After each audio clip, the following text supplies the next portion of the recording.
When I was 10 years old, my brother came home to die on a frigid day in January. Purple lesions ravaged the skin that barely covered his bones.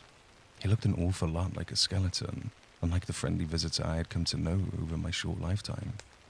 My brother Tobias was many years older than me, so I didn't have much of a relationship with him. Still, he made a point to take the train home to New Havens for the holidays, filling our living room with plenty of gifts. One evening, he bought Mum the Fendi baguette she always wanted to show off to her friends at the Junior Women's Club. For my dad's gift, he purchased a George Foreman grill, and all his co-workers at the office buzzed about it.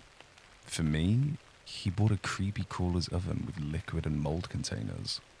The last time he came home, I was excited to show him all the bugs and monsters I made. "You better not," my mum said solemnly when I came home from school one day. My arms were filled with the new batch of miniature reptiles and amphibians I had created. They were a big hit at recess, and I knew Tobias would love them. "He's super tired, honey. I thought they would cheer Toby up." She shook her head and sobbed, drawing a handkerchief to her face. "Honey, we talked about this. Toby is very sick. He won't be able to hear you now." My mum sobbed loudly as my dad slung an arm around her, directing her down the hallway. "Devon, your grandparents are in the living room. Why don't you join them?" These words caused my mum to weep even louder for some reason as my dad ushered her away. As they reached the living room, I heard the faint words of the live-in hospice nurse that it wouldn't be long now, and something about hearing the death rattle. When the sobs faded and the conversation died down, I turned the knob to his room as quietly as I could. Standing in the doorway, my heart fluttered. My brother not only looked like a skeleton with his frail exterior and dissolving skin, but like one of the grey aliens I made in my creepy crawler's oven a couple of weeks ago. Unlike the alien, however, he had several tubes attached to him that were hooked up to boxy, beeping machines. His body looked so thin that I swear it started to fade into the sheets of his bed. "Toby?" I said hoarsely. I waited a few minutes before I shouted his name. "Toby!" Minutes passed before his purple lips quivered and let out an audible groan that dragged on for several seconds. After the groan ended, 6 booming words escaped his lips. "Look for me on the walls." A longer groan ensued, these words followed by a long beep from the machine. Everything seemed to move in slow motion as the nurse, my parents, and grandparents rushed into the room. I don't remember much except for shuffling feet, screams, and my father whisking me out of the room and closing the door in my face. The adults were in the room for several minutes before my grandmother finally left with her head cast down. She threw her doughy arms around me and said, "I'm so sorry, sweetheart. Your brother's gone to heaven with the angels." As the other adults came out of the room one by one to hug me, apologize, and sob into my small body, I wondered if I should be crying too. I supposed I loved my brother, but I didn't know him well. To me, he was just that friendly visitor who brought me gifts and read me stories. He popped in and out of my life like some magical elf that appeared only for holidays and disappeared like Santa up the chimney or Frosty the Snowman on a sunny day. I put my hands over my eyes and pretended to cry with them. After a while, I asked if it was okay to go up to my room.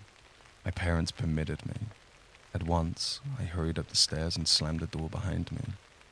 For hours, I plopped onto my dinosaur bedsheets and stared at the walls. I stared at the walls for so long that I thought my eyes would bleed.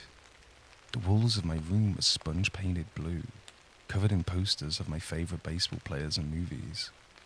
The shapes on my walls were unmoving.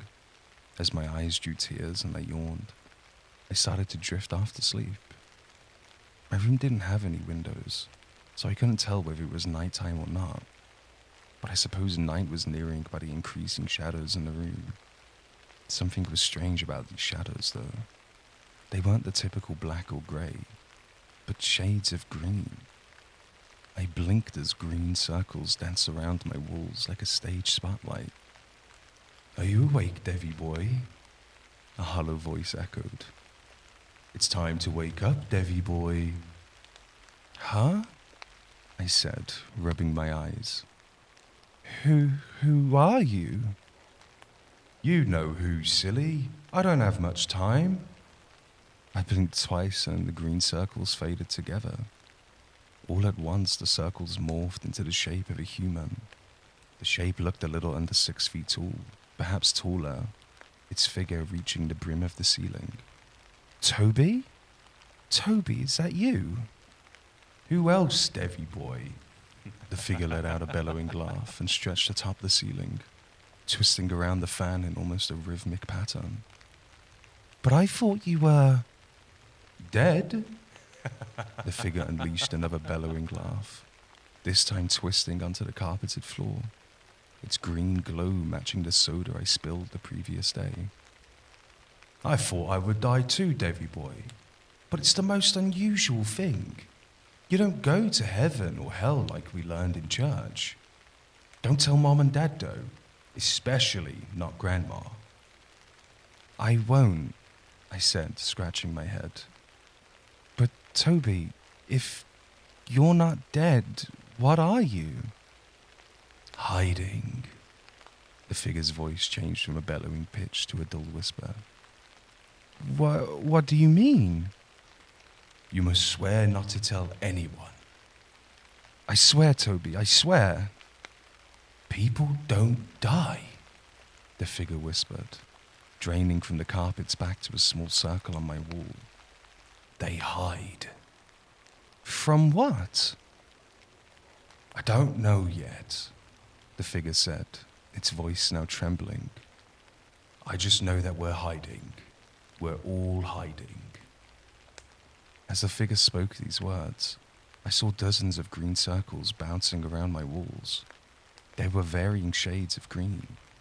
Some spoke in whispers like my brother. Others spoke in gibberish that sounded like different languages.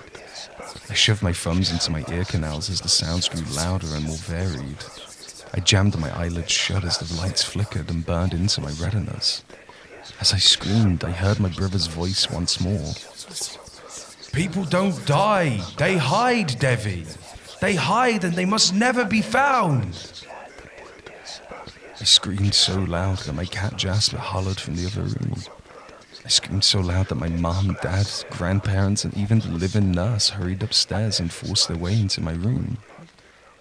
It's okay, honey, my mom said, pulling me into her bosom. It's okay, sweetheart. We're all so sad. As the others crowded around me, I continued to scream. Though the sounds had disappeared, I still heard my brother's voice loud and clear. People don't die, they hide. As the days faded into weeks and months, I saw the green circles everywhere, bouncing about the sides of buildings, circling the screens of the downtown movie theater, and even on the fence of my backyard. Sometimes the circles morphed into the shapes of humans. Other times they looked like mere reflections. One time during a sleepover, I swore I even saw circles morph into the shapes of falling bats on the outsides of my tent. I tried not to scream when I saw them. After a while, I tried not to look. When I didn't look, however, I heard their whispers, which usually amounted to nothing but gibberish. As the months faded into years, I checked myself into therapy. The only chance I had to stop seeing the circles, to stop hearing the awful muffled voices. As a college student, my campus therapist surmised that the shapes and whispers were my way of coping with loss and grief. He assured me that people truly did die and even took me to the local morgue, which his cousin owned, to show me what a corpse looked like. I admitted that I had never seen my brother's corpse when he died. Seeing the corpses of an old woman and a man as skinny as my brother made me realize how natural death was a part of life. I kept in touch with my therapist after college, and with each passing day, I began to hear the voices even less. For the first time in forever, I could appreciate the sounds of the outdoors that I had taken for granted, even the menial ones like a gust of wind or a child screaming on the playground. For the first time in forever, I could appreciate the laughter of Julia. The girl I took on our first date at the local Starbucks. I loved the sound of her laughter, the sounds of our laughter as we engaged in the silliest conversations. Throughout my life, I heard many wonderful sounds like church bells on my wedding day or the sound of my son Jack crying in my arms. I fell in love with the lights and sounds of my life until the day I started to cough profusely. My wife had taken Jack to daycare as I sat in my home office, typing a draft of my latest article. I felt the urge to cough, a large, bulging urge rising from my chest. As much as I tried to ignore it, I finally unleashed a cough so powerful that I doubled over onto my desk, spilling blood onto the keyboard. I began to shiver as the blood dripped from my mouth onto the keys and all over the floor. I scrambled to find my cell phone and dialed 911 as I continued to convulse blood and cry. After I had emptied all of the contents of blood from my stomach, I collapsed onto the floor with the receiver by my ear. 911, what's your emergency? 911. With what little strength I had left, I pushed my body across the floor to the phone. I threw up a lot of blood, I said weakly. I'm sorry about that, sir. The dispatcher said. Many moments passed before she spoke again. Hello? Are you there? Sir. The dispatcher said, her voice suddenly a lot lower and more muffled. You better start thinking about a good place to hide. As the voice began to cackle, a swarm of green circles danced around my body.